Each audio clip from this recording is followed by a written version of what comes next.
So I suppose to put it in context and just to talk about this thing, data, digital, what's it about? I know the conference is about data centers, but what I've been hearing more and more is that the centers are kind of incidental. We can build them, the technology moves on, it changes. But really, if you want to get involved in the data industry, you've got to understand data. It's all about the numbers and what's happening with data. And this, you've probably all seen this one somewhere at some point, but all of our lives, certainly our work lives, have moved online. You know, where you went to an office before and you had a desk and all your stuff was there. Now you can do it. I mean, I sat in the train this morning. I didn't even think before I left, have I downloaded my presentation onto my phone or my iPad? Everything's in the cloud. Everything has now moved online. And even the simple things like the books, cameras, the amount of photographs we take now compared to before when you had to take out the camera and you had to actually think about taking the photograph, whereas now you just, the phone's in your pocket, you get photographs, you share them on Instagram or whatever way you do. So I think the numbers in terms of data centers, the future, and just some of the areas that I've come across that will be hugely data hungry. We already know that video, I think 300 hours of video is uploaded onto YouTube every minute.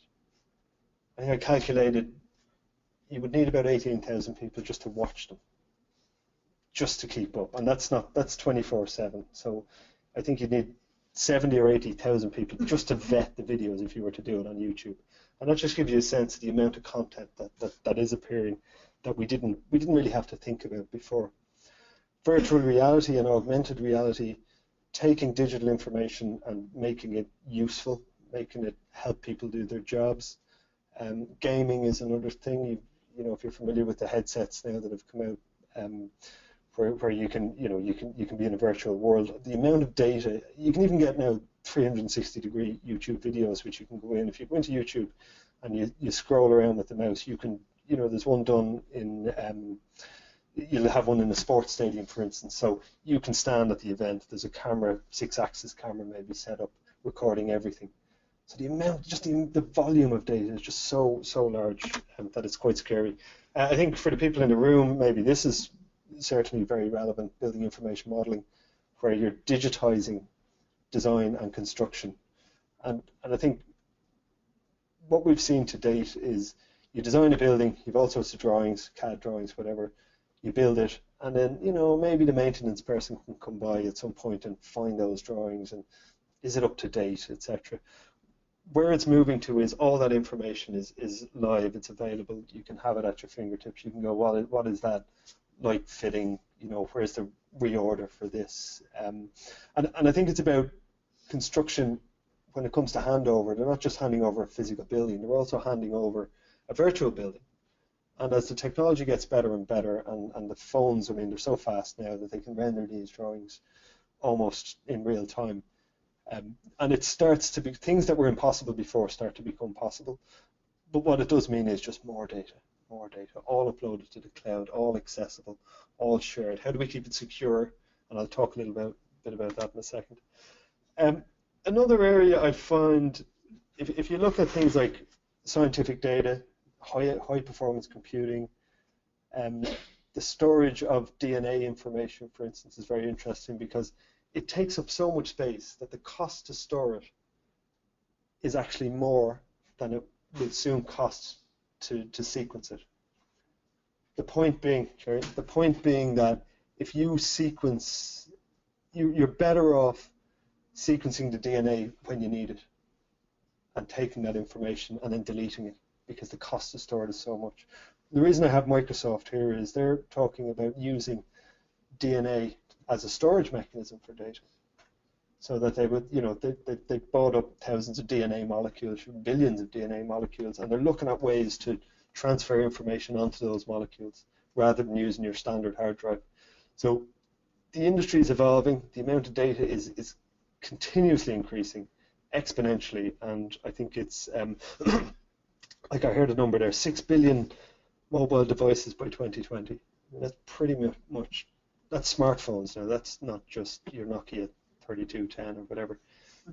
6 billion smartphones. I mean, if everybody takes a photo, excuse me, I was explaining to somebody earlier that in my family, somebody set up a WhatsApp group, and every evening I look at it, and it's got 25 messages before you've caught up, and there's a video in there and a photograph of somebody's kids, and they're constantly, just the amount of information is mind-blowing. I had to ignore it last night because I was doing this. And maybe tomorrow when I'm on the train, I'll get to catch up on what happened in my family. Did you ever go to one of those family events? And I don't do Facebook, so when I show up at a family event, everybody knows what everybody's been up to. And I'm the old-fashioned one. I'm showing up, how are you? What's happened in your life? And it's like, you've missed the boat, you know. So I'll stay off Facebook for a while anyhow. Photographs, 2 billion photos are uploaded to the cloud every day. Like this is just the numbers. Virtual reality. Thing with virtual reality, I think I had a slide on it there. The challenge with this, and this points me towards a little bit about the data industry itself, is in order to gather the data for virtual reality, your latency is very important. The time it takes for the computer to send the image to your headset.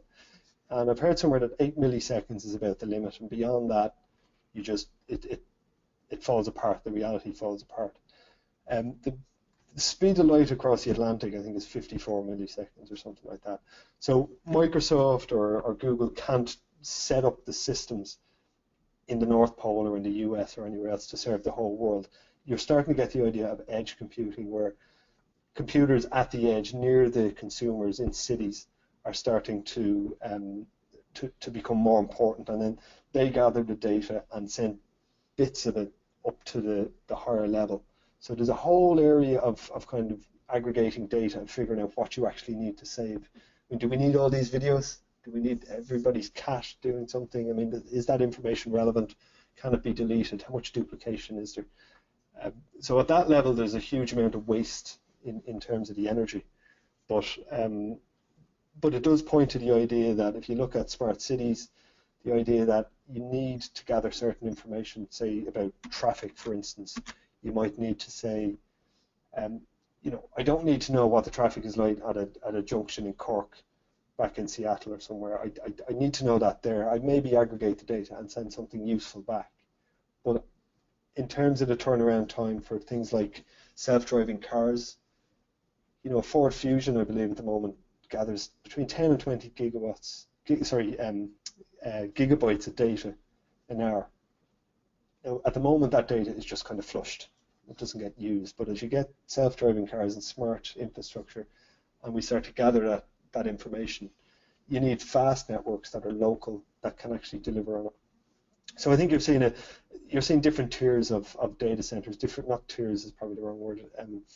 But you're seeing different functions. So the point is, not all data centers are the same. They're not all a computer that does the same thing. And that's certainly something I've learned from working with the industry here, is that they're all a little bit different. They have different requirements. They have different specifications that they need to follow, and different customers. And ultimately, it comes down to the customer.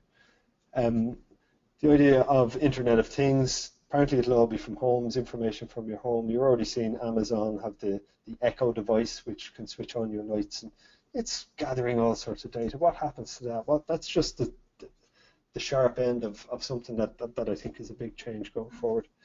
Point is, the data center is at the heart of it. The cloud is the data center. If anybody gets confused, and I've come across this, somebody's asked, will the cloud make all these data centers obsolete? It's not really the case. The cloud is all the data centers. It's just from the user's perspective, they don't see it. They just see something that works in their smartphone or their car or their fridge or whatever it is that needs to communicate.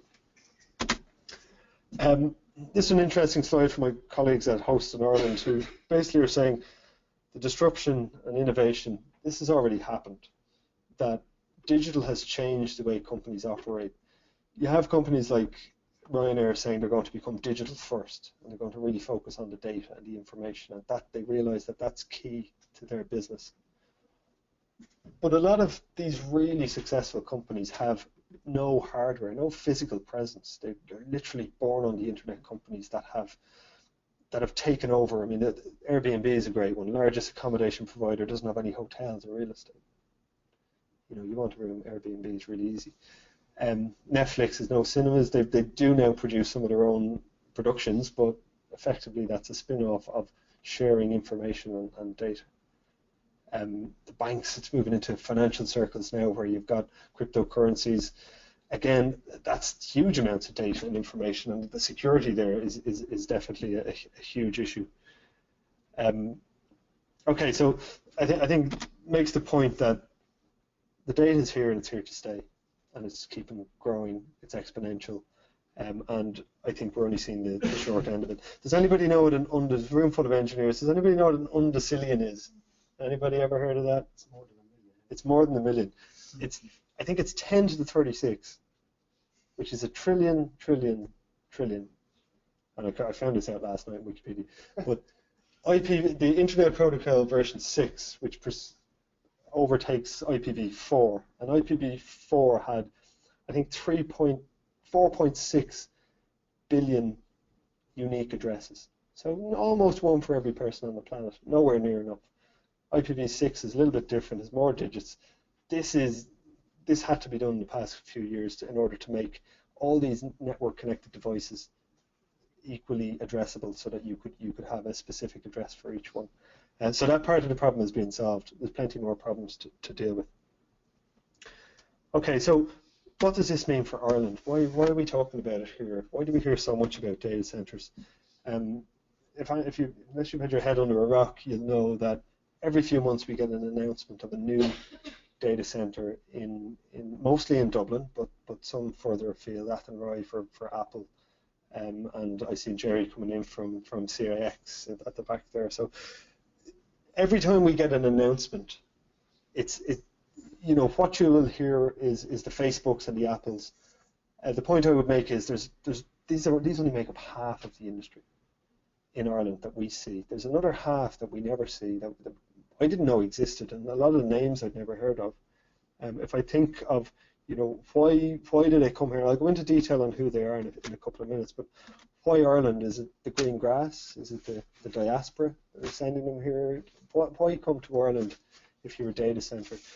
A lot of people think it's this. They think it's we're cold and servers need to be cooled, and therefore it's much cheaper to run a data centre in Ireland. It's not quite the case. It is more efficient, but we still need the energy. They're still power-hungry buildings, and no amount of free cooling really changes a decision from a corporate to say, I'll locate in Ireland. There's other things. There's the obvious one of tax. There's a whole raft of things that would encourage you to do. And I think when you have the likes of Apple and Microsoft and Google here, that sort of ticks the box where companies say, well, the due diligence is done. If they're there, we must be missing out. It's a FOMO thing. It's fear of missing out. We must have missed something in Ireland. So I think we've reached a critical mass now where every data operator pretty much needs to be here, and they're almost all here as it is. I've counted about 50, but I haven't validated this information yet. That's why it's in tiny text, so you can't really read it. The big names that you know, and just to sort of split it out a little bit, you've kind of got hyperscale and co-location, and the rest is kind of communications and will be absorbed into that. In the long term, it'll probably be all hyperscale, your Amazons and Microsofts. But certainly in the next 10 years, co-location has still got a bit of life in it. The likes of Digital Realty would host data for Microsoft or for Google. Interaction would be the same. Equinix. They would all have a little bit of crossover. I think the main difference between them, the hyperscales we all know of, the co-location most people won't have heard of unless you're in the industry. But they're about the same size in terms of capacity and scale in Ireland, and probably in Europe as well. And just to zoom in on some of the kind of household names, Amazon, Apple, the investment on this list comes to about 5.5 or 6 billion euros over the past maybe 10 years and the next 3 or 4 years. It's not small. It is significant to Ireland, especially for something that's, I don't want to use the word shed or bit barn, maybe is the phrases I've heard, but basically they're big warehouses that are filled with servers, and what have you got to get into them? Power, fiber connectivity, maybe some water, and some people. And that's where Okay, yeah, just in terms of where they are, most of them are in Dublin. So I'm conscious I'm in Cork today, so I put Jerry in there. But Athenry, interesting for Apple to go there. I suppose you could say they're big enough that they don't need an ecosystem around them. They can attract all the supply chain they need there, and they can define their own infrastructure. They only need one kind of point of presence. They don't need all sorts of versatile connections that they can offer to customers. They're running their own system, so they can make their own decisions.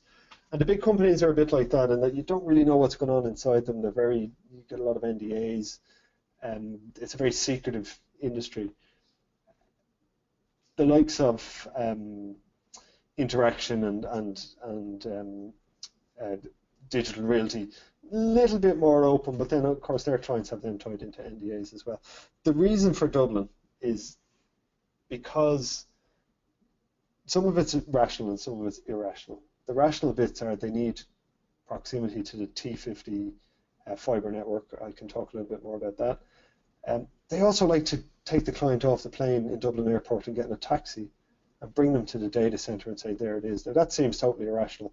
Why not put the thing in the North Pole where it's nice and cold if temperature is your thing? But the industry has different motivations than that. And each of these companies typically build something and then they're attracting clients, and then they expand as they attract clients, and the clients have their own demands.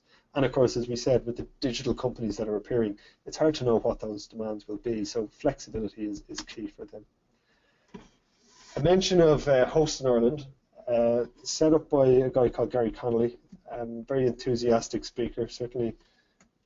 He's come up with this 5-point, the 5 Ps he calls them, which really address why data operators come to Ireland. I think the obvious ones are pedigree, in that we have a track record of multinationals operating successfully in Ireland. I mentioned the pharmaceutical industry earlier. We have that. But also, if you're a data operator and you see the big names in Ireland, you're saying, well, there's something right in Ireland. Policy, maybe it's tax. Maybe it is all about tax. There seems to be more, though, than tax. There's access to the European Union's 500 million or whatever it's going to be after Brexit. It's access to those citizens under the rules that apply to Europe.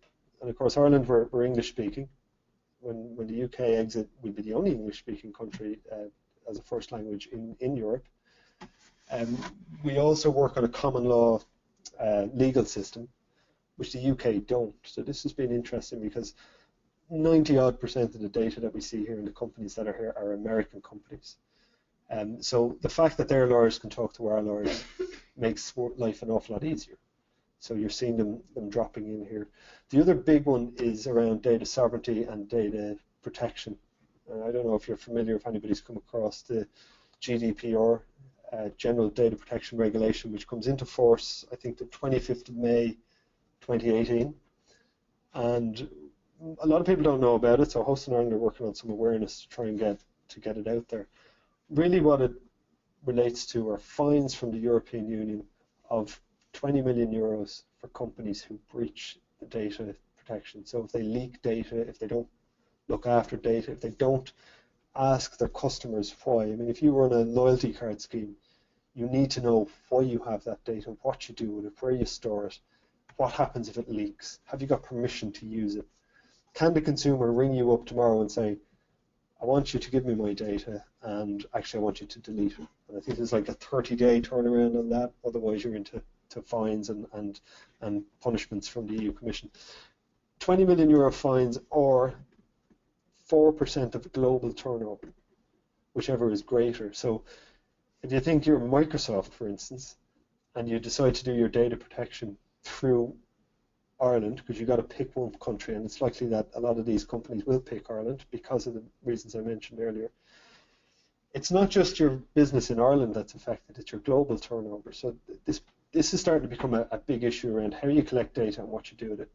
And I think this is going to be big now, and we're going to hear more and more about it up till maybe May of this year. Somebody said last week, if you're starting today and you plan to be compliant, with the GDPR by May of 2018. You should have started 2 years ago. So it'll be about processes and procedures and demonstrating that companies are actually following the principles of the regulation. It's not a directive like often comes out of Europe, which is each member state then has to transpose it, and it takes a bit of time before each member state decides what it is. This one is a regulation, so it just comes straight from Europe, no changes. Everybody's got to tie in behind it. And it will have big impact on the data industry here, so we're keeping a close eye on it. Other things like people, we have good educated workforce. I think we have a little bit of a challenge when it comes to getting qualified technicians, particularly multi-skilled technicians. CBRE in Dublin have, I believe, 300 technicians working in the data industry in Dublin. That was a number that blew me away. I didn't realize we had that many people actually working in the industry. And we need another 300 and another 300.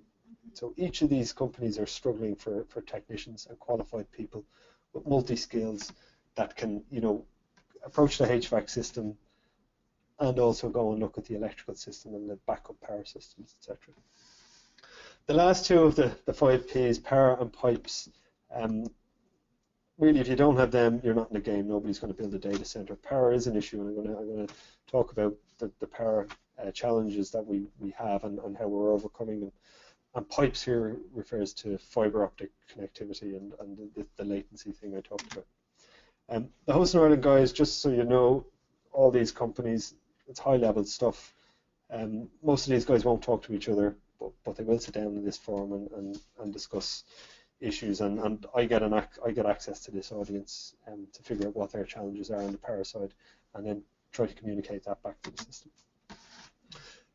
This is one of Gary's slides from Hosting Ireland. I use this because he says for the past 60 years or so, Ireland have been doing data from IBM way back in the 60s when they set up in Dublin, through to floppy disks and all that technology. It's just a rehash of the same thing. We're just doing it digitally now. Okay, so that's my Ireland bit. Now I did kind of focus this talk around infrastructure. So does data and the data industry have a big impact on our infrastructure? And I think to start with fiber optics, we've got great connections across to the US. There's a couple of new fibers that have come in recently. We're well connected to the UK, but we're not directly connected to Europe in any significant way. So all of our data comes through the UK, and that could be a problem, as we mentioned Brexit. What will happen if the UK changes its rules around how data moves around, and what will that mean for our data industry? There is a new fiber optic connection to France, which will give us a direct connection to Europe. That's in planning and it hasn't happened yet. But I think connectivity is good, and each of these operators needs not just one fiber. They need, as many fiber providers and communications providers as they can get in a kind of a virtual way. Back to Dublin, the hyperscales are scattered around the place of quite a number of data centres. The yellow line here is the T50, which is the fiber optic network that was built 10 years ago or 15 years ago, which has given a position for each of these data centres to sit. If we take the co-location guys, they're all over the place as well. Put them all together, and you have what we would call a hybrid cloud. So if I'm a company and I use some of Microsoft services and some of Amazon's, and then I use other services, the fact is they're all in the same jurisdiction in terms of legal requirements and regulations. It means there's less border crossing for the data, and actually it's quite attractive for companies to have all that in one package. And very few countries in Europe have this, where we've got all the different bits together. So it has been a success, and I think it will continue to be so. I've mentioned, obviously, regions are becoming more relevant to this. The big one, the elephant in the room, the one I always hear about is power. People come to Dublin and say, I want to build a data centre. Where do I'm looking at 3 sites. How do I get power to it? What's available on the grid? We go and talk to EirGrid or ESB networks, and they say, yeah, there may be an issue there with power. And this is becoming a challenge. I think the power exists.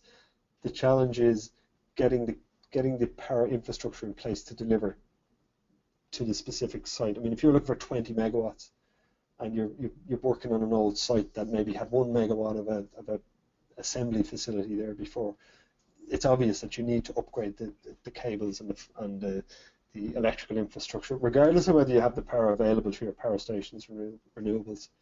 You still need to get that power to site.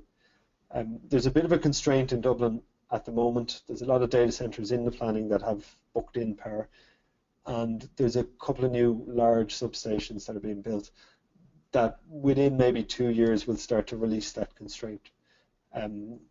So at the moment, there's just a little bit of a challenge in terms of people apply for power, and the question, I suppose, from EirGrid and ESB Networks perspective, every application they get, they have to treat as real.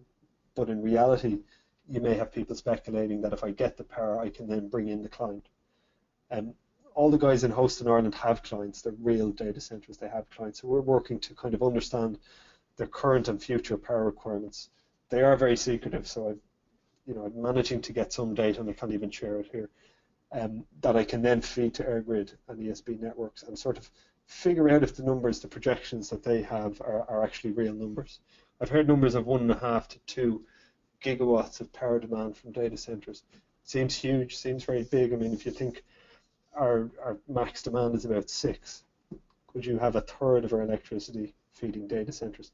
I don't think those numbers are real. I think there's a lot of speculation. And we're working at the moment to try and narrow it down and figure out what are the real numbers.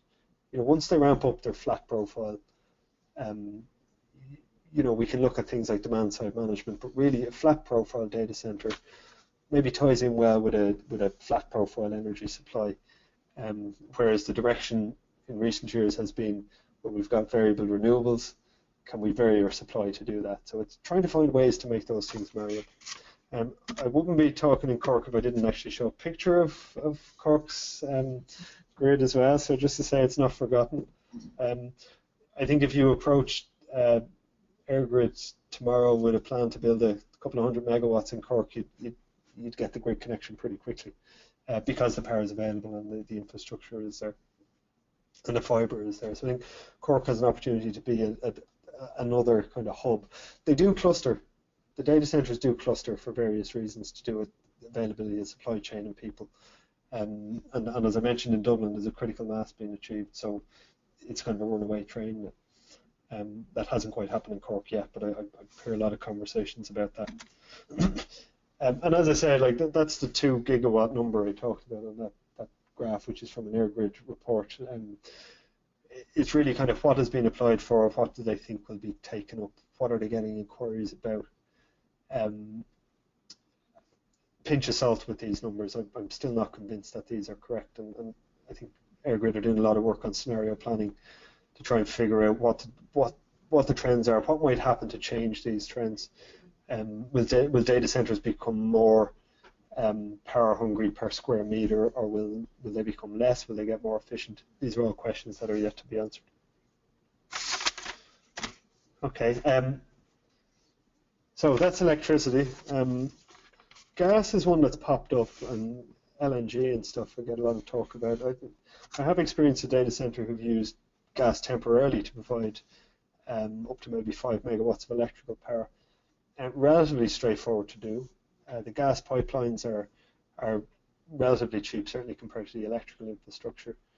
Reliability is, I'm told, I see Sean on the far side from Gas Networks Ireland, that the system has never gone down since they switched it on, basically. Worst winters in 2010 to whenever, you've got 100% uptime. So that may be attractive to data centres. You've obviously got to build power generation infrastructure with it. The elephant in the room there, I suppose, is you're basically building CHP plants, but you don't necessarily have a use for the heat. So there is a regulation that if you're building, something over 50 megawatts, that you have to consider whether, and this is from the EU Commission, whether or not you can connect to a district heating network. We don't really have those here, those district heating networks, and certainly not in the locations where the data centres are. I think that may be something to look at, and maybe in the room where you're digging into this industry, it's something that would be very welcome. The other point to note on gas is that the idea of sustainable natural or non-natural gas coming from various different sources, such as various bioenergy sources or waste to energy sources. That is very attractive to data centers. The gas grid has to compete against the kind of 28% renewables that we have on the grid at the moment, which will be 40% at some point in the future. Gas networks have talked about having, I think, 25% by 2025 maybe of the gas grid powered by biogas or natural or non-natural sources. So I think for data centers that will focus their attention on this as an opportunity. And I'll talk a little bit more about sustainability in a second. I think it's certainly an important issue.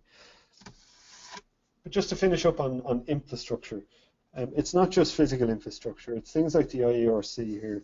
It's organisations in Trinity College and UCC and DCU like Connect and Adapt that are actually finding ways to work with the data. How do you analyse the data? What are the spin-off jobs?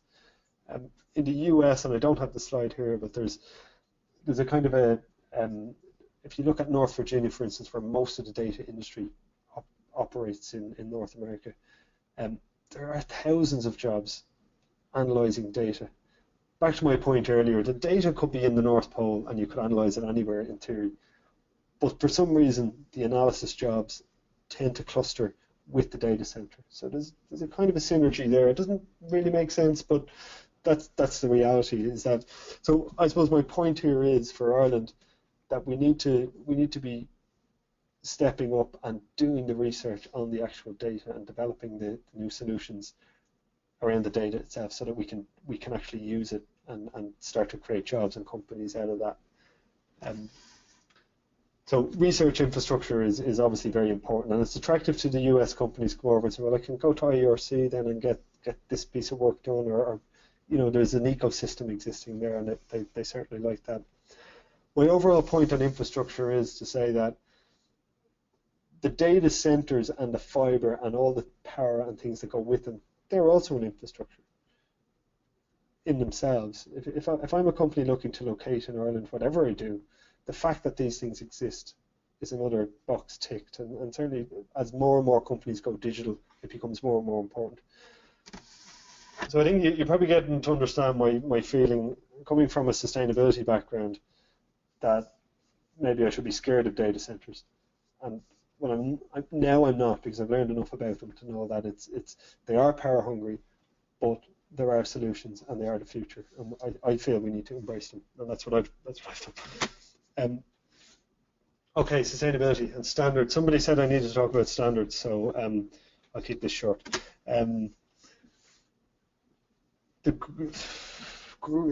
Greenpeace, and about 2 years ago, introduced this idea of the dirty cloud, I think they call it.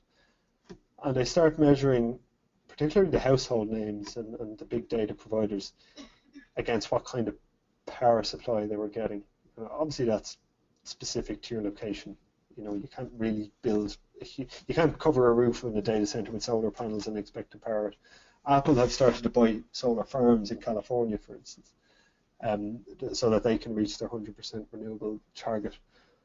Each of the companies has different objectives. I would think on average across the world that the power supply for data is about 25% renewables, 25% gas, 25% coal, 25% nuclear. That's about the split. And in Ireland we have about 28% renewables straight off the grid, and that's before you go buying certificates or self-generating or doing anything like that. What they did issue about a month ago was this kind of clean energy index, and it's quite a big report. It's about 100 pages, and it goes into a huge amount of detail on each of these companies. So Apple would have scored really well, 83%, in terms of their sustainability credentials, and other companies less so. One thing that struck me on this, they pointed to Netflix, and they said, look, Netflix, their power, a lot of it's coming from coal. So every time you watch Netflix, you're basically churning up coal, whereas when you go onto your iPhone and you're doing something, maybe it's less. So I think the point there is consumers are getting the transparency. There's a widget you can get for Google Chrome now that'll tell you on the website you're on whether it's, you know, what its score is, which I think is really interesting. It puts the power back in the consumer's hand to say, maybe I can put pressure on this company. And if I'm, for instance, Equinix, who nobody's heard of, unless they're in the data industry, I don't have that pressure yet. But as my customers who sit in my data center start to do carbon disclosure reporting and start to be asked by their customers about their sustainability credentials, this becomes more and more of a thing. And it doesn't really cost that much more to be sustainable. The challenge with any given electrical grid is that it's hard to get 100% renewable energy. Do you buy certificates? How do you do it? And that's becoming more and more of a challenge for these operators. But I think it is getting a bit of weight. And certainly 5 years ago, you didn't see any of this, and you're seeing a lot more now. This is my slide on standards, because I'm not going to go into it. Pretty much there's a standard for everything. What color label do you want on the server, or what is how do I define uptime? How do I define my reliability? There's standards for everything, and the one that I first came across was PUE, power use effectiveness, which is about, you've got the IT equipment and then the overhead of cooling, etc. And in a lot of data centers you see PUE 1.3 maybe, so that's 30% overhead. In Ireland, you're typically 1.15 maybe with the free cooling, so it does make a difference. The metric isn't ideal, and I know it's been evolved to address other issues, but it does focus on, if you think, well, I just put more power into the IT equipment, it makes the others look smaller, so it's a little bit twisted, but at the same time the industry recognises it. I think that's what I've learned from the industry, is if you're going to use standards, they have to be recognised, and people have to want them. So, as I said there at the end, whatever the customer wants, and each data center has different customers, so whatever they need is what they need to get. Quick word on efficient design. SEAI have come out with an excellence in energy efficient design kind of a methodology. It ties in very well with ISO 50001. Certainly worth a look. I think they're due to relaunch a scheme in the next couple of months, which will have a little bit of capital grant support as well. So that's certainly one to watch. And the methodology is very, it's kind of very clever. What it's trying to do is bring the design team together with the operation team before you go and design the thing. And that's something that's been lacking in a lot of projects. I've worked as a facilities engineer years ago, and you got handed the nice new shiny building when it was finished and told go make it work. And that's obviously not ideal if you're trying to optimize your energy use. So a bit of a plug for my previous employer. Finally, just a couple of words on design. We kind of look at data centers like this shiny, pristine buildings that have nice racks, etc. We're basically converting electrons to photons, and the client it'll be a search engine or video, or it'll be social networking. They all have different kind of requirements. High-end computing, I mentioned edge earlier, the idea that you're doing things more close to the customer. Things like e-commerce, needs has its own requirement. But if we look at what a typical data center looks like, and this would be like what you would see in a co-location. I stole this off. I think this was an Equinix photo I got online somewhere. But they're filled with cages, and the data center company provide the space, but the client sits inside in the cage and provides their own equipment. So what happens if the client doesn't understand, blocking off hot and cold aisles, segregating airflow, filling in gaps? It gets out of the likes of Equinix in this example. It falls out of their control. And I think that's a mismatch that we probably need to get a better handle of, is how do the data center operator just wants to provide what the client wants, which is a space, which is power, light, cooling, etc.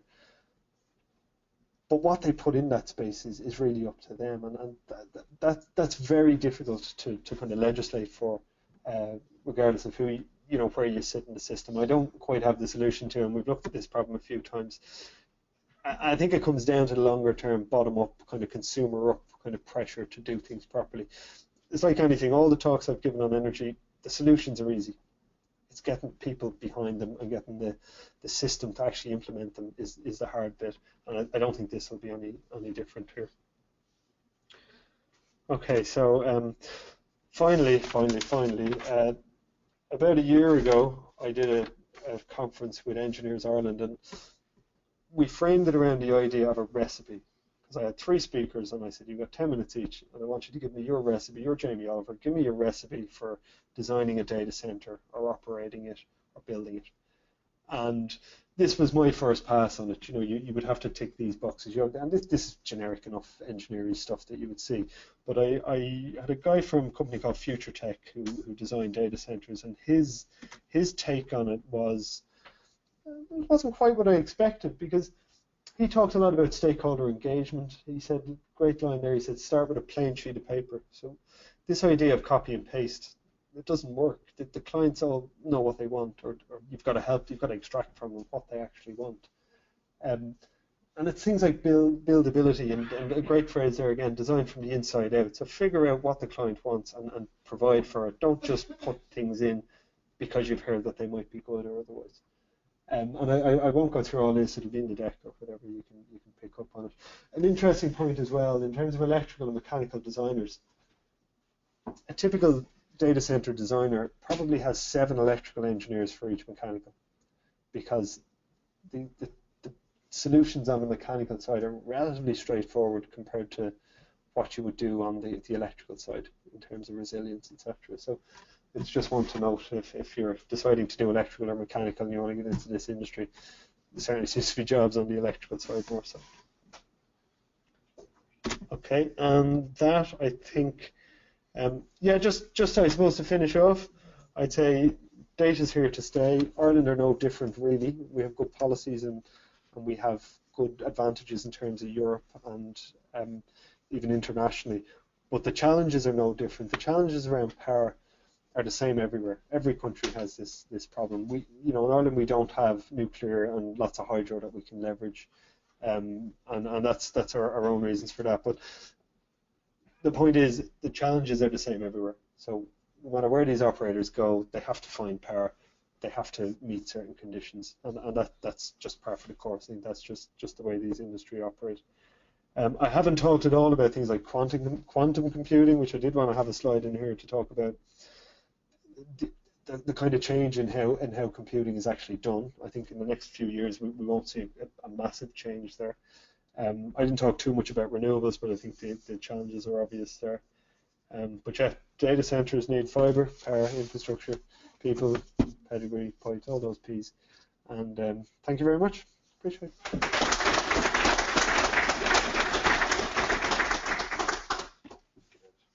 I'm the present chair of Technical Committee 9.9, and I'm going to give you a little history lesson on 9.9 and the development of the ASHRAE thermal guidelines, along with a discussion on the different publications that have been created by Technical Committee 9.9.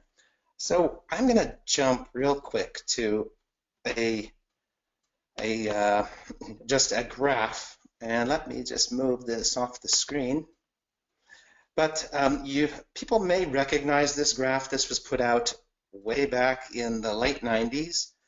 At that time, there was a recognition within the computer industry that power levels were increasing rapidly, and data center operators, owners, developers really were unaware of the vast increase in power consumption.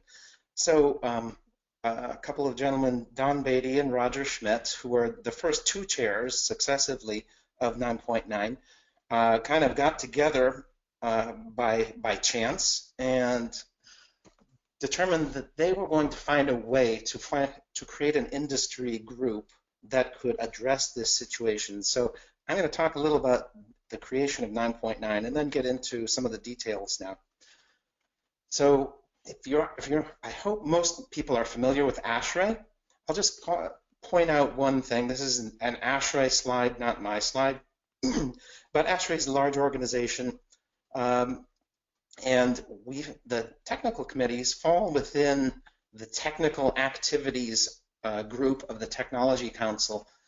I hope you all have memorized this, because I'm not going to refer to it again. So if we jump over to TC 9.9, First, a little on the name: mission critical facilities, data centers, technology spaces, and electronic equipment.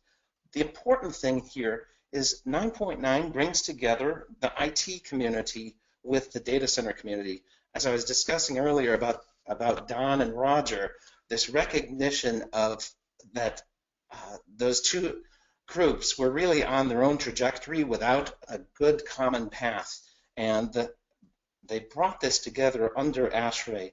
This happened in the early 2000s, and I think 9.9 was created in 2004, at which time I joined it. As was discussed in the beginning, I'm a thermal engineer and thermal architect from IBM and later Intel from the last roughly 20 years of my career. So the 9.9, the objective here is to be recognized by all areas of the datacom industry as the unbiased engineering leader in HVAC. Yeah, this is really trying to point people to a resource that they can go to for information on data centers that brings together, like I said, the groups from the IT side along with the data center side. Datacom was a term that they came up with to cover data center industry plus the communications data center industry. And so Datacom, that's where that word arose from Don Beatty. Now the membership is large and continues to grow.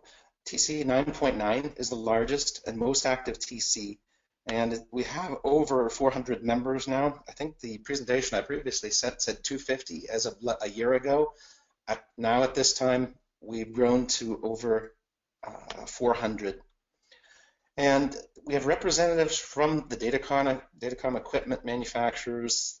So any of the major manufacturers you can think of are members, from even some of the Chinese manufacturers, the Taiwanese, the American and European manufacturers. So it's quite a wide-ranging group. The facility equipment, we have manufacturers from the HVAC community, software, data center infrastructure management, and then rack solutions. Datacom equipment, so we have a number of end users, and I would say this is the area where we're looking to grow. Anyone who is particularly an end user interested in where the data center industry is going, and the IT is really encouraged to join TC 9.9, and I'll talk about joining it at the end. And then, of course, general interests such as government agencies, utilities, and consultants, academia.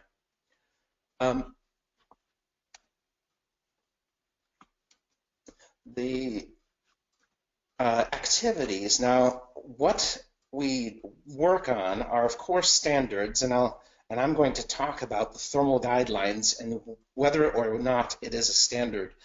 But there are other standards that have been created, such as the extension of ASHRAE standard 90.1 to include data centers, and then the creation of the new standard 90.4, which specifically is for data centers. The other areas, research. I will highlight some research topics that are being worked. The ASHRAE handbooks, which many of you may be familiar with. And then technical activities such as programs, including writing papers with respect to data center topics. And then other technical publications, books, white papers, education, so classes, things like that, where our intention is to advise ASHRAE on all datacom industry technical matters. So that this is the resource within ASHRAE for the datacom industry. I'm going to bring up this psychrometric chart here, and just to kind of go back to a little bit of the history too. If we were to go back to the early 2000s, every IT manufacturer had their own thermal specification. So you would go to an IBM or a Fujitsu Siemens or to HP, and they would have their own specific specification for their equipment. It may have a lower temperature, which was 5 degrees, and go up to 25. It may go from 10 to 40. There was no commonality amongst the manufacturers. This is recognized as being, back in the early 2000s, as being a major problem once the datacom industry is looking to be able to integrate solutions from many different companies into one data center. It was going to be unmanageable shortly. And as a consequence, even aside from the power trends being out a little unknown within the data center industry and being alarming at the same time, there was this problem of not having common thermal specifications and leaving it up to the data center operator or and designer to determine how best to manage a bunch of equipment that has different thermal specifications. So that, in the early days, the first real publication that TC 9.9 came up with was the thermal guidelines. And it says guidelines in the sense that it was not an immediate specification that everyone had to meet. It was a target guideline that IT manufacturers could turn into a specification by designing to it. And that is what has happened over time. The specification, the guideline has turned into a specification in the sense that all the IT manufacturers now design to it, and data center owners, operators now spec out their data center to align with a specific class, either A1, A2, A3, or A4.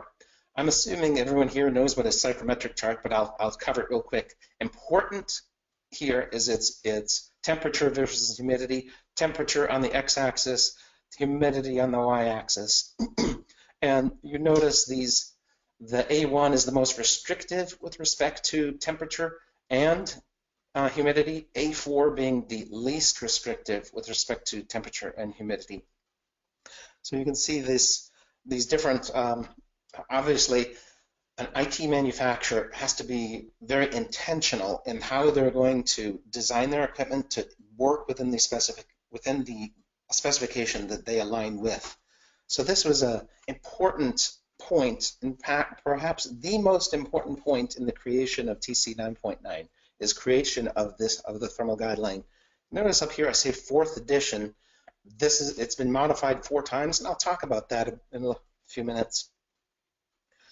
The TC 9.9 over time started with, and I realize these are difficult to read. I've got a list of these books, and these books can be found on the website, which I'll point you to later.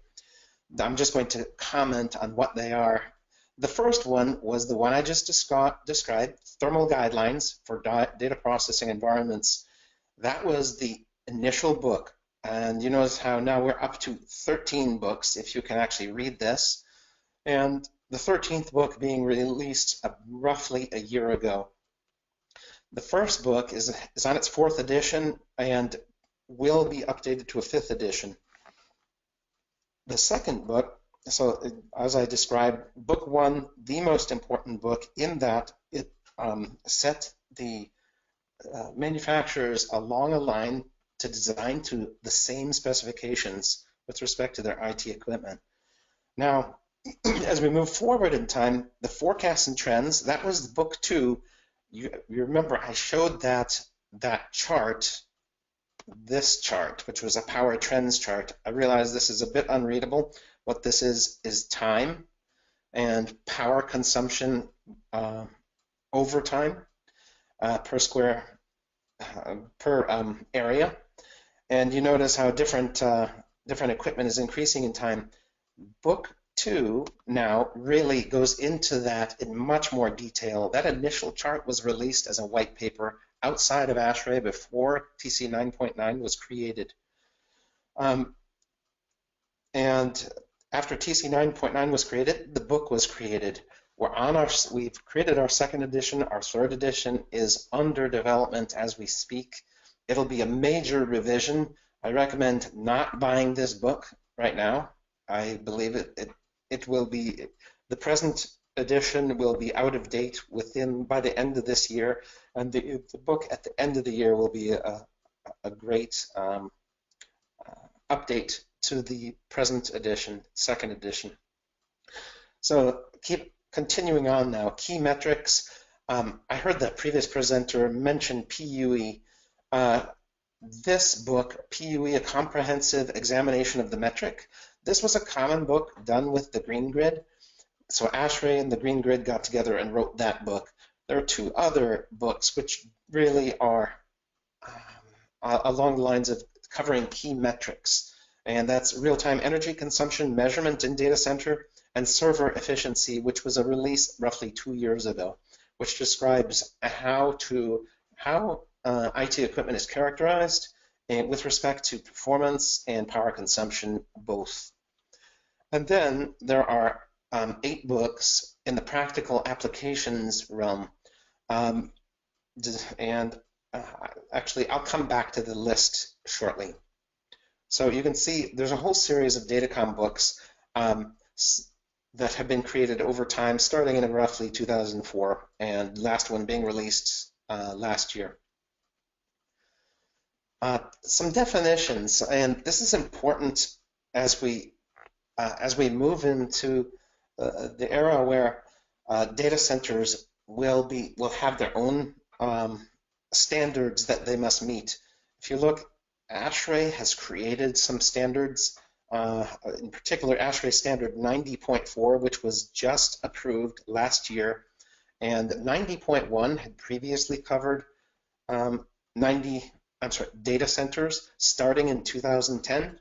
Now, if you're familiar with ASHRAE standards, you know that they get adopted by different areas having jurisdiction over time. So here in the States, it's state by state can adopt a standard, or a jurisdiction can adopt them. So we'd expect these standards to be adopted over time. It's important to understand what the definitions are. TC 9.9 is not the standard creator, unfortunately. And the way it works within ASHRAE is a group is formed to create a standard, and for such as 90.4.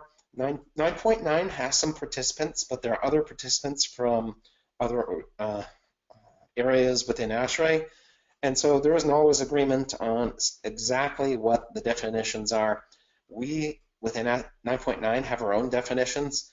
They may not match up perfectly with 90.4, and we're still continuing to work on that, but you can see how we define a data center: a room or building or portions thereof with one or more IT equipment enclosures greater than 2 kW. And then you can see the other things. Important to note here is 9.9 is looking to be the resource for topics such as this, for the definitions, for publications that really define the future. I'm going to come back to the thermal guidelines now, and I kind of glossed over it on the first page just to introduce you to the topic that they were created, in the early 2004 or so. The important thing to recognize with a data center and with IT equipment is there's a recommended environmental range, an allowable environmental range, and then practical application.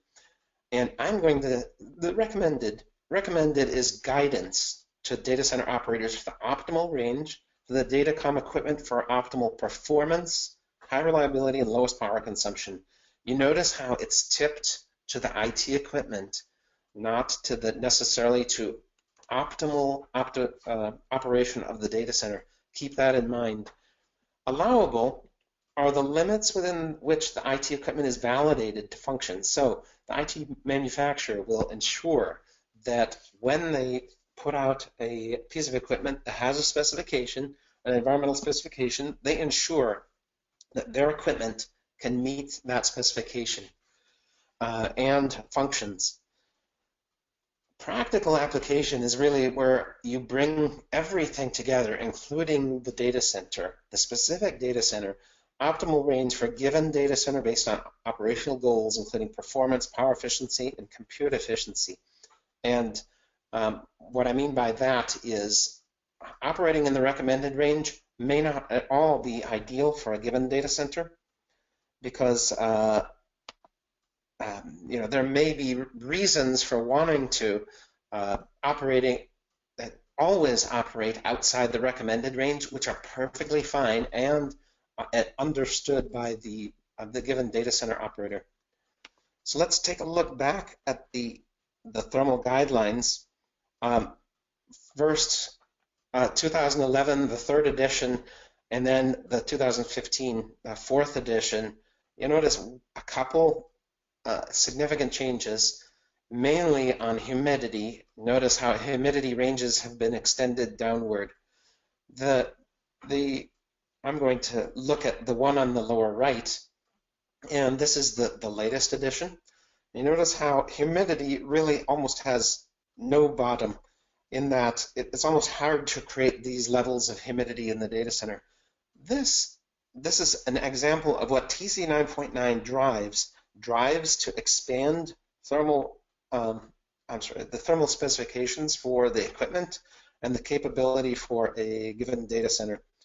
So the lowering of this humidity range was enabled through ASHRAE research. Well, we had a research topic which went for roughly 2 years, which demonstrated that the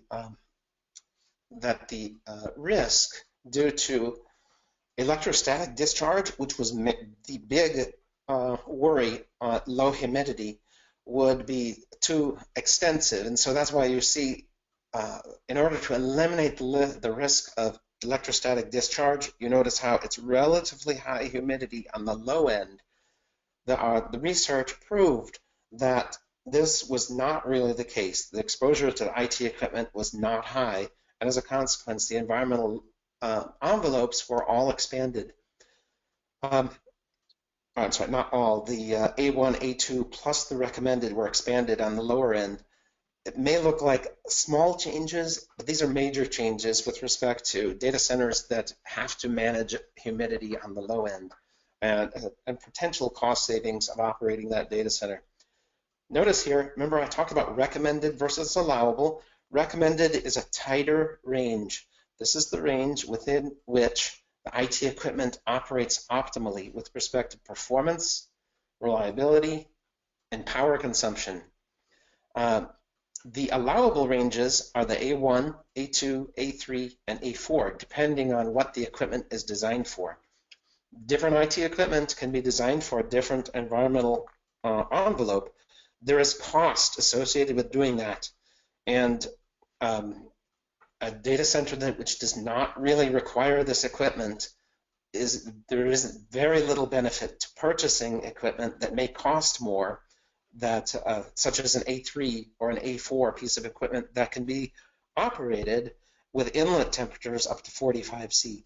I'll talk about that measurement location with respect to inlet temperatures in a moment.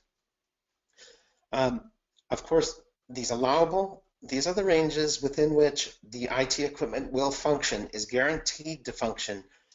Now, when I say function, it will operate, it will perform its job. Some IT manufacturers guarantee full performance within this envelope. Other manufacturers will not necessarily do that, and you'll start to see degradation in performance within the envelope. The equipment continues to function. However, there may be performance degradation. So this is something to be aware of when purchasing IT equipment, is what is the capability? Is it a true capability of full performance? And do you even need that full performance? Because in most locales where, let's say this A4, which can go up to 45 C inlet temperatures, it is such a rare event that really this is there as an insurance policy for the 1 day a year where inlet temperatures cannot be maintained, let's say, below 35 or something like that. So it's important to recognize what we've got here and what you're purchasing and whether you need it with respect to the IT equipment. And obviously, the wider the envelope, the easier it is for the data center to maintain it, and the lower operational costs for the data center. It's kind of a trade-off, though, as you go up in temperature, if you're using air-cooled IT equipment, the air movers in the servers, in the storage equipment, all that starts going towards high speed, and the IT equipment can consume up to 20% higher power due to the air mover power increase.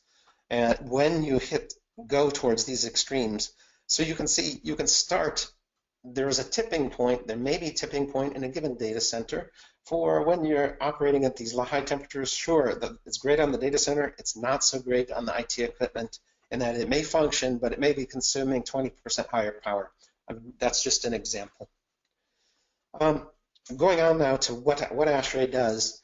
ASHRAE has the handbooks. There are 4 handbooks. Importantly, this chapter 19 in the applications handbook is the one that addresses data centers and telecommunication facilities. It's an introduction to data centers. If you're really most interested, I would point you to the Datacom series. If you want more information, I wouldn't necessarily say buy the handbook unless if you're already an ASHRAE member, you get the handbook every year. You get one of these 4 handbooks every year. Just continuing on current TC 9.9 work activities, the 90.4 energy standard for data centers, it has become a standard. We will continue to work on it. Standard 127, the method of testing for rating computer and data processing room unitary air conditioners. This has been in place for a while. We have a continuing work group on that. The Power Trends book I just described is under revision now, a major revision. By the end of the year, it'll be almost completely rewritten to address really the change in the industry. The Datacom industry changes so rapidly that these books can become somewhat obsolete within a couple, 3 years. Data center infrastructure management white paper under development. We're collaborating with some non-ASHRAE groups on that. Liquid cooling common rack components. We have a whole group, we have an IT subcommittee which works on all things IT. The IT manufacturers are in that committee. One example of the things we're working on is the liquid cooling common rack components white paper. This is an example of trying to make it easier for data center owners, operators to purchase equipment that will be common and usable from many different manufacturers and easily adaptable to many IT manufacturers. A couple research topics are underway right now. ASHRAE funds the research.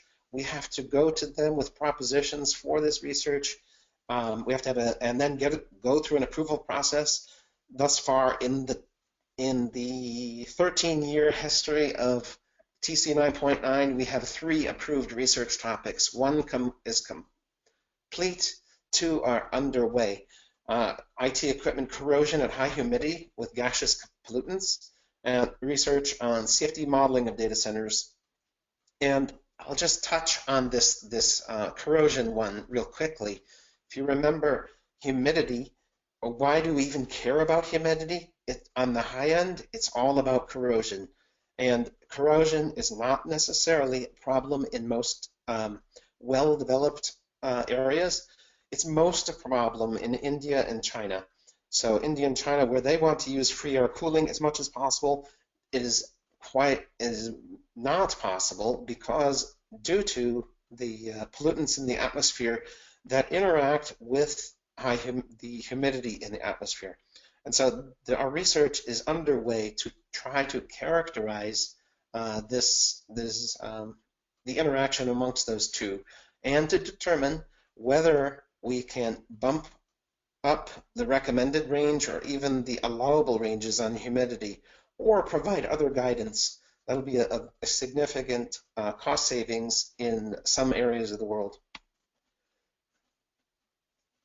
I'm just going to touch on a few other things, and that was, I mentioned with IT equipment, when we talk about the thermal guidelines, the the environment is as measured at the inlet to the IT equipment. So if you were to look at a data center with hot aisle, cold aisle orientation, that would be these kind of where these blue purple arrows are, and measured at the inlet to any given piece of IT equipment. And so the data center operator owner is responsible for delivering that inlet condition to every piece of IT equipment in the data center. So uniformity is of great importance. But there are 4 key environmental requirements: inlet to air temperature, humidity, particulate, and gaseous contamination. Particulate contamination is generally handled pretty well. We have a whole book on contamination, which is a good resource. We also have some white papers which are available on the TC 9.9 website. I'll make this point right here. Outlet temperature is not of concern to the datacom equipment. This is, again, a kind of one of those disconnects between the data center owner operator and the IT companies. IT companies could care less what the exhaust temperature is, except for does it violate safety concerns or does it harm the equipment on the exhaust side, meaning cables, whatever. They do not care that it is hot. And in fact, this was kind of almost of no concern for many, many years. Now it's a great concern due to the operating in a data center optimally. So there's a much greater focus on it, and I'll point out where you can find more information on that in a moment. I'm going to skip this slide and keep going on. We also, ASHRAE 9.9 also talks about and covers liquid cooling. The thermal guidelines includes a liquid cooling section. With liquid cooling, we're talking about supply water temperature. When I say water, that could be a mix. It's a water, we're assuming a water base. Notice how the IT equipment may have their own liquid loop. And this is quite common with liquid cooled IT equipment, that it'll have a separate liquid loop. When we talk about the thermal guidelines for the liquid, it's the building supply liquid, not the IT liquid. So notice it's right on the inlet to the coolant distribution unit in this, and here's the datacom equipment's data center. And in this picture, there are actually 3 loops, and that is not necessarily the case in much IT equipment. It's just showing the extent to which some IT equipment can have liquid loops. And it all depends on what is the optimal for the IT equipment. There are many different liquid cooling solutions, all the way from your traditional cold plates to immersion cooling, 2-phase immersion, single-phase immersion. All those things we lump into liquid cooling, and in many ways, the IT manufacturers are working on them and working on them with some liquid cooling suppliers. So that's kind of a rapidly developing area. But I told you where the facility temperature is spec'd out, and then there are different liquid cooling classes, W1 through W5. The focus, the optimal one, really the one that most IT manufacturers and data centers are focusing upon, is this one, W3. And that's because in most locations, or many locations around the world, the main cooling equipment used for the data center is only a cooling tower. No chiller required. Chiller may be a backup solution or may be required in some locales, but generally not required in many, in order to create 32C liquid. So it's highly efficient, highly efficient. To go higher than that, let's say with a water side economizer, we're talking about temperatures that might approach 45C. The reason why this is not, sure, this is optimal for data center. However, the IT equipment now has to live with 13-degree higher liquid as a reference. And that 13 degree is 13 degrees taken out of performance of the computer. And can be a substantial boost in performance. So it's kind of a trade-off here. The supercomputing industry really is the ones who have been taking most advantage of liquid cooling, it's becoming much more widespread, more mainstream, driving into almost every area of computing. But keep in mind that I would say 32C is the sweet spot, 45C is desirable, and IT manufacturers will create products for it. It may not be optimal for the highest performance, where performance is the #1 characteristic as compared to compute efficiency. Now coming back, I'm going to be wrapping up now. The Datacom series books. I talked about the thermal guidelines. #2 is the Datacom equipment power trends. Of all the books, #1 is the most important. The second one, when it's released later this year, will be the third edition. That'll be a very valuable book. If you want to know about any specific topic, you can read through these and see what is available. Great resources. Many of these things, these initial books created in 2008 haven't necessarily been updated. For example, this one will likely be updated as soon as the research is completed. This latest one, IT Equipment Impact on Data Center Solutions, it's a very good book if you want to understand how IT equipment and the data center work together or against each other. And also, it describes the whole design process of how IT equipment is designed, so you can understand what goes into an IT design. It's a little data center in and of itself, in that the thermal management is extremely complex within the server. There are literally hundreds of thermal sensors used in managing an individual server. So it's a very complex system. Interesting to read. I think I'm supposed to wrap up within a few minutes, so I'm going to cut to the chase here, cut to the end. When I say we need you, anyone can join TC 9.9. I'll show you the website in a moment. You can click on the button, click on that, go to there, go to the website, click on the button and join. You do not have to be an ASHRAE member to join TC 9.9. Anyone can join. There's no requirement that you pay ASHRAE dues. I don't work for ASHRAE. I'm a volunteer, and most people are volunteers. Many are not ASHRAE members. However, they recognize the value of this committee, and we have people working in standards, handbook, publications, research, and programs. So all of those areas, I mentioned there are about 400 people now. It's the largest committee within ASHRAE, and I would say there are 30 people working very hard on different things. There's maybe another 30 people who occasionally work on something, and that's about the limit. So you have about 60 people who are heavy contributors.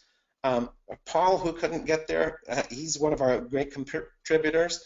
And I encourage anyone who's interested to sign up and get involved.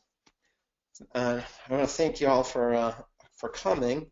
And the website here, as I mentioned, TC0909, ashraetcs.org. It's very simple to get to. If you want to contact me, that email address is also on the website. That'll get to me directly, or my email address is robin.steinbrecher@gmail.com, so I'm easy to access. Just want to leave you with TC 9.9 is a great resource. Take a look at book 1 if you can, and if you're interested in data centers, it's the best place to start as a resource. So thank you very much for coming. I think you partially answered this question during your presentation, but Nick just wants you to comment on the fact that Oracle, in a white paper, suggested that warmer data centers lead to a great use of power. Due to the CPU power leakage and higher temperature operation, server fan operation is also being increased. How do you comment about that one, Robin? Yes, that's a good question. And I was kind of getting at this, that as the environment within the data center increases in temperature, there's a tipping point, there's an optimal point at which the IT equipment may may consume more power, it's primarily two things, as you just mentioned. It's the fans plus processor leakage. Other chips are generally not as leaky, for example, memory. And so the combination may push you to overall higher power consumption. I would not say that that's a given for all data centers. That is highly dependent on workload. So if workload is not heavy, their processors have many power states, and if they're under light load, they will go to lower power states automatically. And as a consequence, it's kind of a combination of workload and environment. If workload is low, I would say you're almost always better running a higher environment. There's really not an issue. I would suspect that most data centers will benefit from running, overall efficiency-wise, running at a higher temperature. If workload is extremely high, that may not be the case due to the additional leakage, and the fans will be boosted and running at much higher speed. As probably many of you know, fan power increases due to with the cube of speed and airflow, and so it rapidly increases. And but under low load and under typical, like this recommended range, fans are operating at relatively low speeds. I hope that answers the question. Okay, thank you very much, Robin. Any more questions? Actually, if you want to come up here, because it might be easier with the...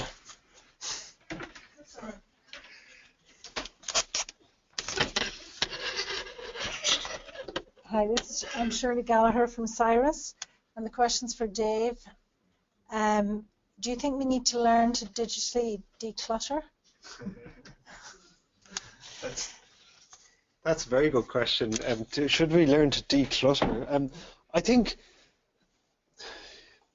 it's nearly impossible to declutter, is it? I mean, as you continuously, I suppose my point earlier about there being just more and more applications and more data gathered. I mean, a video will have a huge amount more data than your email archive, for instance. So delete one video, you may as well have, deleted your whole email archive in terms of saving. So yeah, decluttering, yeah, maybe it works, but how do you go about it? It's an interesting concept. Yeah, yeah. I have an iPhone, and I'll take a photo, but in a movie, if I hold it for more than 1 second, okay. You're kind of, well, I need a photo, it's that type of, that we're redundancy, yeah, on, and a lot of the time we don't really need it. Yeah. And you take 20 photos instead of the one we used to take. Yeah. Yeah, it's an interesting question. I suppose we're constantly being pushed to use more data, aren't we? I mean, every app is looking to gather up numbers and do things. So I think it'd be difficult, but I think you're onto something that we're probably maybe there's a honeymoon period where we're getting a bit carried away, and maybe we'll mature. Maybe that'll mature. Maybe the systems will come online to start reducing that and avoid duplication. But yeah, it's a good point. All this data that I think somebody said somewhere about 0.5 of all data gets analyzed in some ways, and 99.5% of data it happens and gets stored somewhere and forgotten about, so it's not necessarily useful. Thank you very much, David. We've got another question from online. This is from Zukri Ning Ro Haskoni, DHB in Netherlands. He's a data center cooling designer. They say they use the ASHRAE thermal guideline as a design starting point. If the guidelines allow higher temperatures, it will be significant for data centers to use free cooling and to recycle the waste heat. What is your vision of the thermal envelopes? How soon do you expect the current recommended envelope will expand the temperature range as the current V4A1 envelope? I guess that one's to you, Robin. Yes, the question is about expanding the recommended range. And I guess what I would say is, remember how I talked about recommended, allowable, and practical application. What I believe is the recommended is a starting point for any given data center.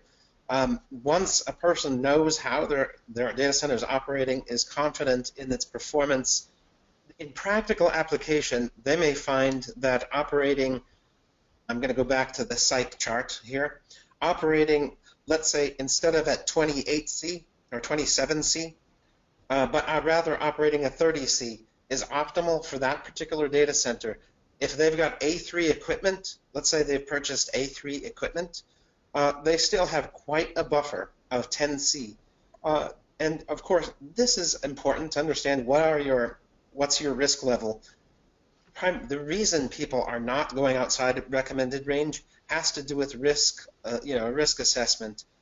And part of the reason why data centers were operating at about 18C, or even colder back in the 70s and 80s is just because it was so cheap to do so. There was no impetus to make them operate more efficiently. No reason to even look into it. Nowadays, that isn't the case. And as a consequence, I encourage people to use the recommended range as a starting point. I do not believe it'll change much in the near future because we are promoting it as a starting point for any given data center, and then saying, for example, if you've chosen A3 or A4 equipment in your data center and all your equipment is A4 or A3 qualified, there's little reason not to experiment with operating, let's say, at the A1 limits as your own within your own data center. I hope that helps. Thank you very much. Was there another question here? If you want to go up here again, sorry for the microphone.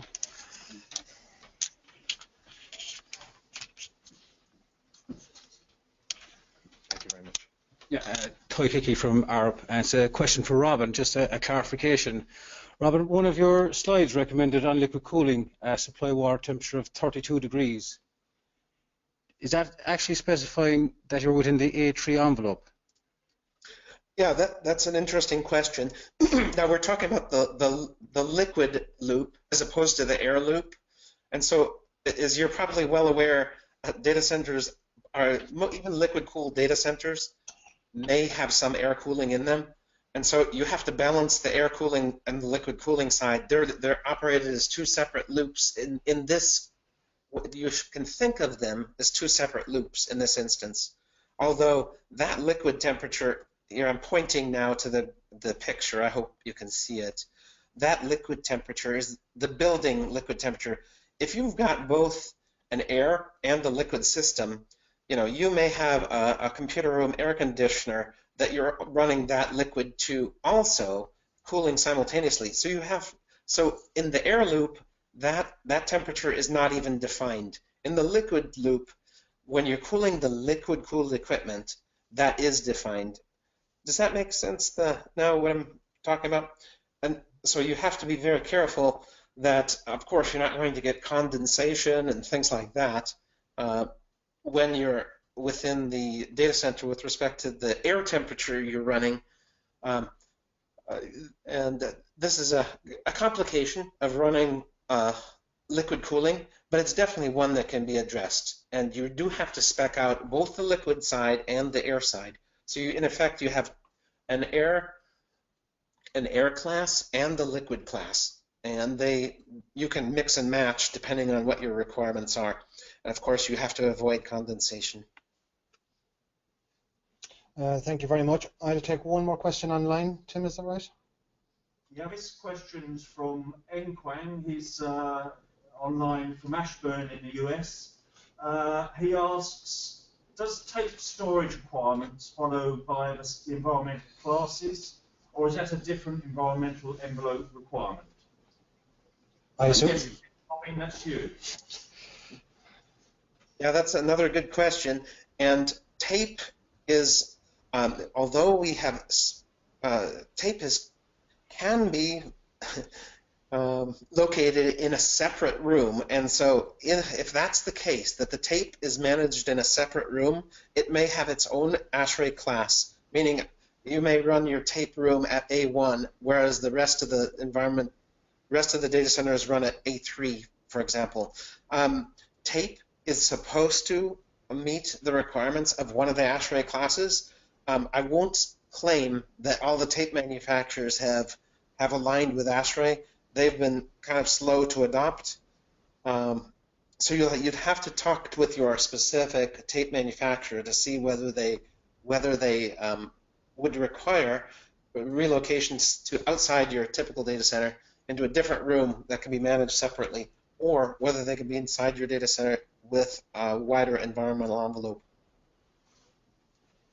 Okay, thank you very much. There was another question in the room.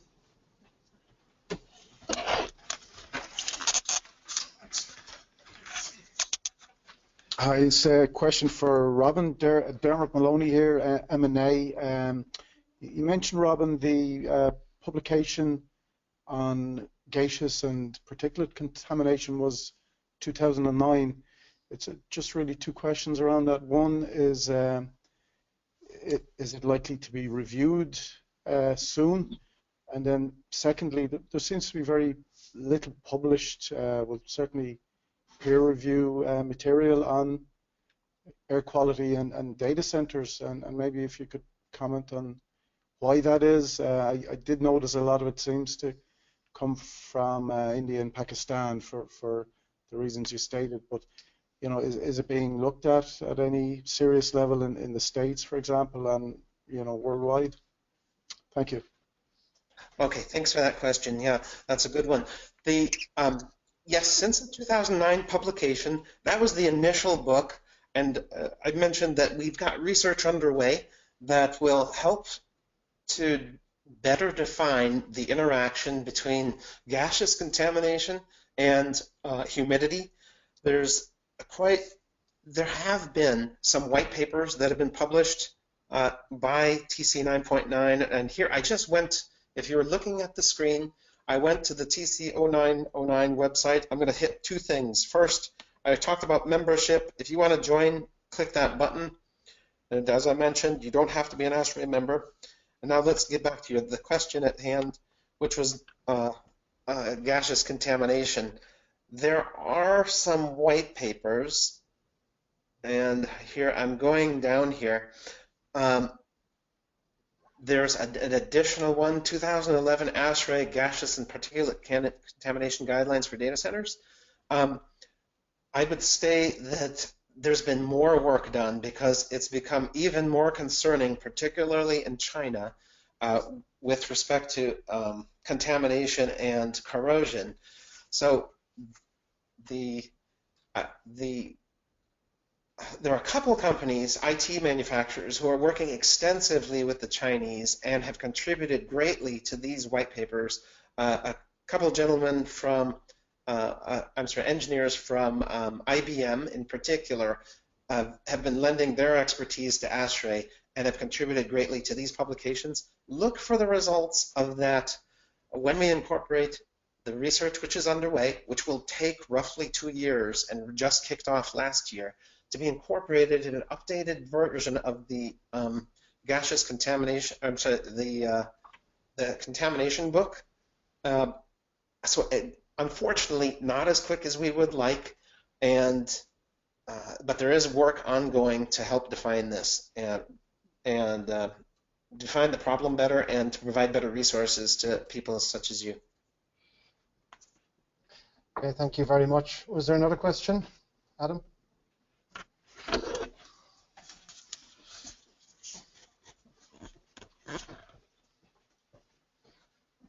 suppose this is both people involved, they're both speakers.